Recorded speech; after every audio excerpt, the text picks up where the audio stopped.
அண்மை செய்தியை பார்க்கிறோம். மெத்தப்பட்டமையின் வழக்கு தொடர்பாக 2 பேருக்கு நீதிமன்ற காவல் அளிக்க உத்தரவிடப்பட்டிருக்கிறது. அதனை அண்மை செய்தியாக பார்த்து வருகிறோம். கூடுதல் விவரங்களை வழங்குவதற்காக செய்தியாளர் பிரசன்னா இணைப்பில் இருக்கிறார். பிரசன்னா, இந்த வழக்கில் கைது செய்யப்பட்ட 2 பேருக்கு எத்தனை நாள் நீதிமன்ற காவல் உத்தரவு பிறப்பிக்கப்பட்டிருக்கு? கூடுதல் விவரம்.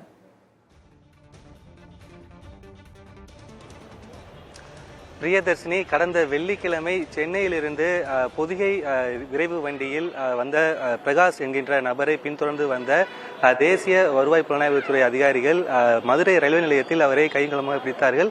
அவரிடமிருந்து கிட்டத்தட்ட 30 கிலோ, அதை கிட்டத்தட்ட 180 கோடி ரூபாய் மதிப்பிருக்கக்கூடிய மெத்தமெட்டமைன் என்கின்ற சர்வதேச அளவில் தடை செய்யப்படக்கூடிய ஒரு போதைப் பொருளானது பறிமுதல் செய்யப்பட்டிருந்தன. இதைத் தொடர்ந்து இந்த பிரகாஷை விசாரணை மேற்கொண்டிருக்கக்கூடிய நேரத்தில் அவருடைய சென்னையில் இருக்கக்கூடிய அவருடைய இல்லத்திலும் இந்த வருவாய் பிரிவினர் சோதனை மேற்கொள்ளும் பொழுது அவருடைய மனைவி மோனிசா சீலா என்பவர் வீட்டில் பதுக்கி வைக்கப்பட்டிருந்த 6 கிலோ அந்த மெத்தமெட்டின் போதைப் பொருட்களை குப்பை தொட்டில் வீசியிருப்பது கண்டறியப்பட்டது.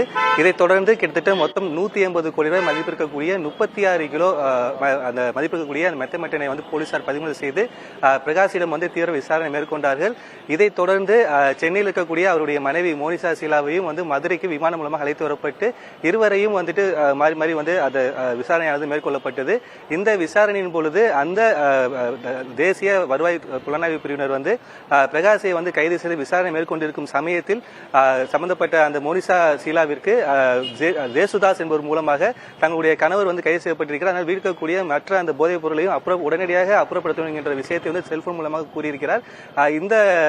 அந்த ஜேசுதாஸ் கூறிய அடிப்படையில் தான் அவருடைய மனைவி சென்னையில் அவருடைய வீட்டில் இருக்கக்கூடிய அந்த 6 கிலோ மதிப்பிருக்கக்கூடிய மெத்தமெட்டனை குப்பைத்தொட்டில் வீசியிருக்கிறார். தற்பொழுது போலீசார் மேற்கொண்ட விசாரணையில் இந்த தம்பதியினருக்கு உதவியதாக இருக்கக்கூடிய அந்த ஜேசுதாஸ் என்பவரையும் போலீசார் கைது செய்திருக்கிறார்கள்.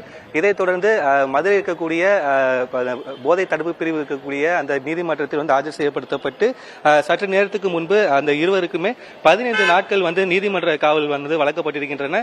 இதைத் தொடர்ந்து அவங்க இருவரையுமே சென்னை அழைத்துச் செல்லப்பட்டிருக்கிறார்கள்.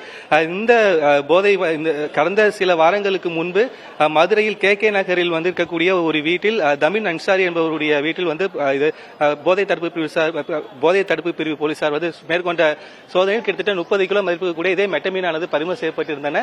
இந்த நிலையில் தான் தற்பொழுது கிட்டத்தட்ட இந்த வழக்கில் கைது செய்யப்பட்ட இருவருக்கு 15 நாட்கள் நீதிமன்ற காவல் உத்தரவு பிறப்பிக்கப்பட்டிருக்கு. விவரங்களை வழங்கியதற்கு நன்றி பிரசன்னா.